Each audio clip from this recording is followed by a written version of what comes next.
Bonjour, alors aujourd'hui je voulais te parler de la création de contenu. La création de contenu c'est toujours un moment, enfin comme beaucoup de sujets dans notre travail, mais quand on commence à avoir l'intention d'avoir des clients, bah forcément monte en nous ce besoin de créer du contenu pour être prête pour nos clients. Alors je voulais te partager plusieurs choses là-dedans. Déjà, le contenu en fait qui va être créé et qui va être le plus pertinent et efficace pour tes clients va être celui que tu vas avoir créé grâce à tes clients.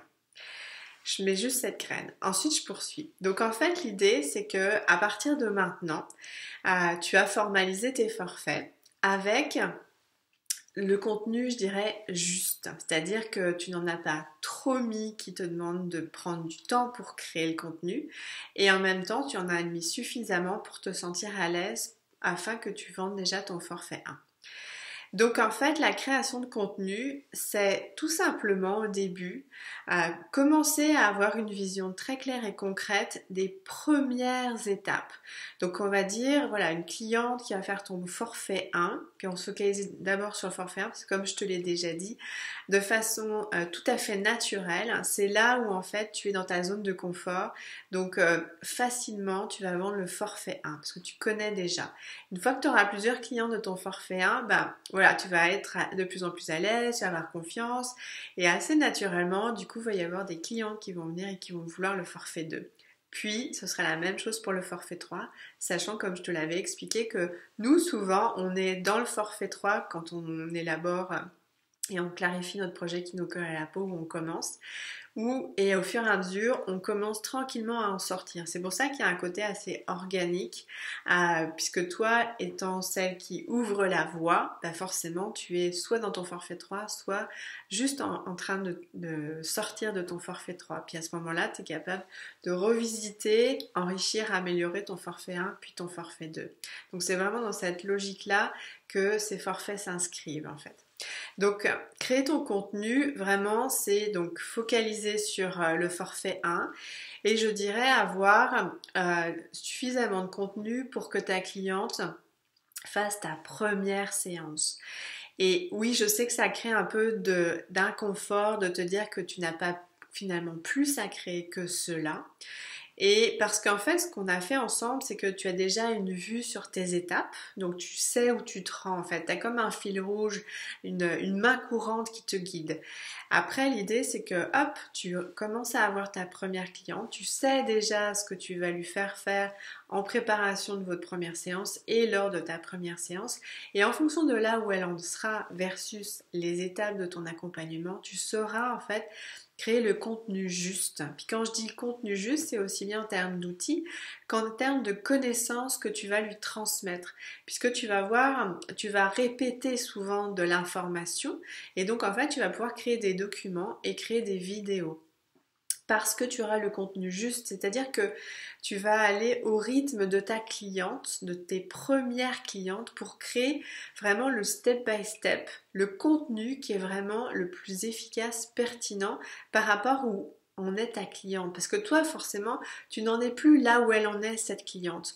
Donc tu peux avoir l'impression que tu peux lui en donner plus, tu peux aller la faire aller plus vite.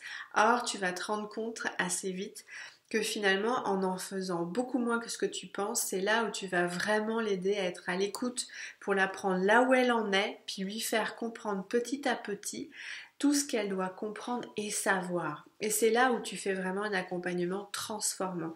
Moi, j'ai déjà expérimenté avoir un accompagnement où il y avait trop de contenu. Certes, oui, il y avait de la valeur et je considérais que j'en avais pour mon argent.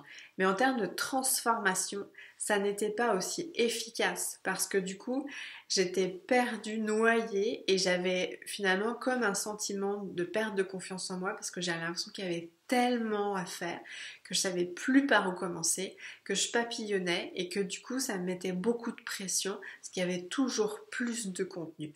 Donc je sais que du coup c'est aussi prendre soin de notre envie de bien faire, d'envie de prouver qu'on sait faire, de prouver qu'on est généreuse, de prouver plein de choses. Mais là en fait ce sont tes problématique, je dirais, et ça ne doit pas du coup impacter ta cliente. Elle, ta cliente, et comme je te l'ai dit quand on a fait le travail ensemble sur tes étapes et tes forfaits, déjà ne serait-ce que d'avoir de l'écoute active d'une personne qui a vécu la même chose qu'elle, c'est déjà énorme pour ta cliente ou ton client. Donc vraiment, quelque part, aie déjà ça en tête. Nous sommes des personnes qui mettons la barre très haut, on est capable d'apporter beaucoup. Mais par contre, ce qu'il faut vraiment prendre soin, c'est être à l'écoute de sa clientèle pour vraiment la prendre où elle est et là où elle doit aller étape par étape, sachant ce que nous savons, puisque nous, on est bien plus avancés.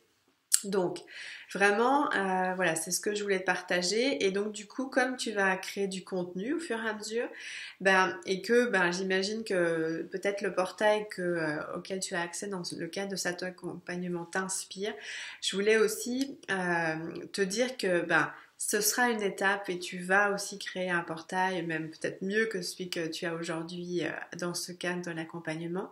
Mais l'étape intermédiaire que je te propose de mettre en place petit à petit, c'est de créer un Dropbox. Donc en fait, pour chacun de tes forfaits, tu crées un fichier. Puis à l'intérieur, tu vas faire un step by step en fonction vraiment des étapes d'avancement de ta clientèle.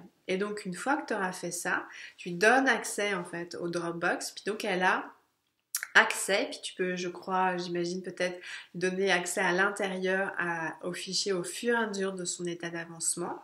Et donc en fait, à un moment donné, quand tu auras donc suffisamment rodé les choses, tu vas sentir que tu as envie d'avoir quelque chose de mieux que Dropbox. Et donc comme tu auras très bien structuré le contenu, il suffira de prendre un prestataire extérieur et de lui dire voilà, je veux créer mon portail, et il n'aura qu'à prendre le contenu de ton Dropbox et le mettre en place. Donc toi, tu n'auras rien de plus à faire, tu vas déléguer la construction de ton portail et en plus tu auras déjà tout préparé en amont, donc c'est vraiment hyper efficace. Voilà, si jamais tu as des questions, évidemment n'hésite surtout pas, en particulier donc dans le groupe Facebook, puisque ça a tes questions et puis les réponses que tu vas pouvoir recevoir vont évidemment aider les autres participants au programme. Je te dis à bientôt, au revoir.